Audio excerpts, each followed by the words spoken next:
कहते हैं कि कलाकार कभी मरता नहीं, हमेशा आजीवन उनको हम सब हमेशा दिल में बसाए, हम सब हमेशा उनको सुनते हैं, हमेशा सुनने को मिला, हमेशा कुछ सीखने को मिला उनसे। आइए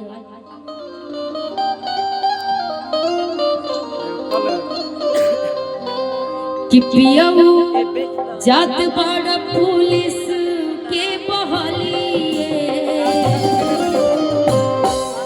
कि पियाऊ जात बड़ा पुलिस के बहालिए, तो कुछो ले ले आइहा,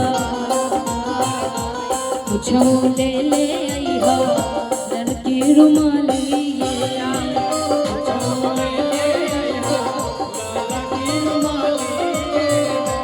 पियाऊ जात बड़ा पुलिस के बहालिए में,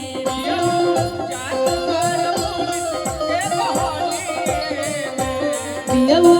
जात बड़ा पुलिस के बहालिए में, कुछो ले ले आइहा, कुछो ले ले आइहा लड़की रुमालिए में, कुछो ले ले आइहा लड़की रुमालिए।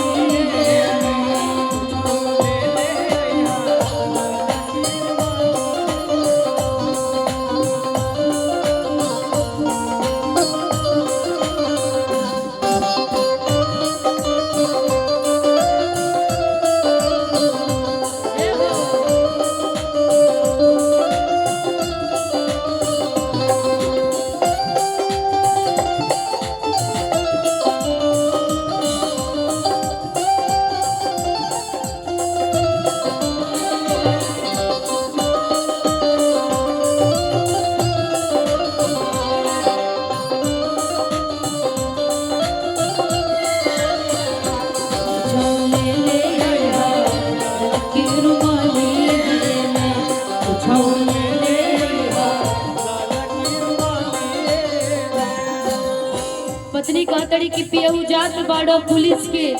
बहलिए में, कि कुछ ले ले आइहा लड़की रुमलिए में। पति कहतड़ी कि जब रास्ता में जाई तो हमारी याद जरूर आई, लेकिन ये पत्नी से भी पहले, परिवार से भी पहले रुआ देश के रक्षा करे, ये हमर चाहत बा। और रुआ जब देश के रक्षा करे खातिर जाता नहीं तो पहले काम देश के रक्षा के, ओकरा बाद अपन परिवार के। पत्नी कैसे कहता है, रहता में जब भी याद हमर आए, ललकी रुमाली हो सीना से सटाए,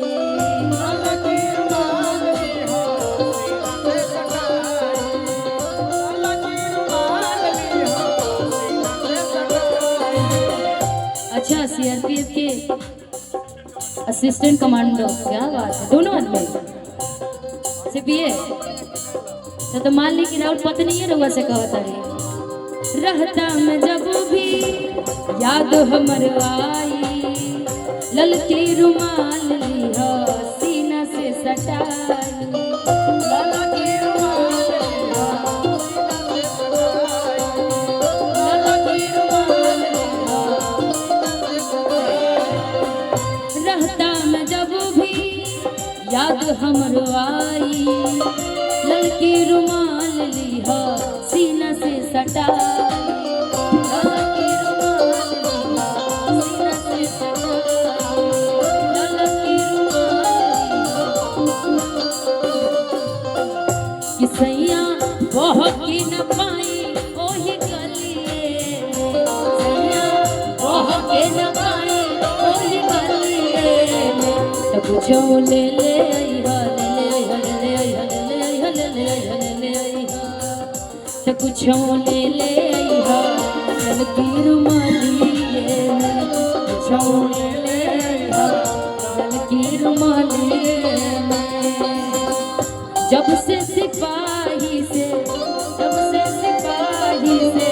पहले हवलदार हो नथुनी पगोली मारे,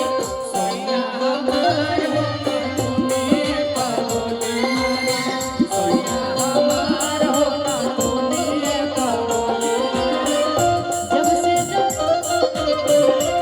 से सिपाही से पहले हवलदार हो चोलिए पगोली मारे सैया हमार हो चोलिए पगोली मारे सैया हमार हो ना चोलिए पगोली चोले ले हा लकीर वाली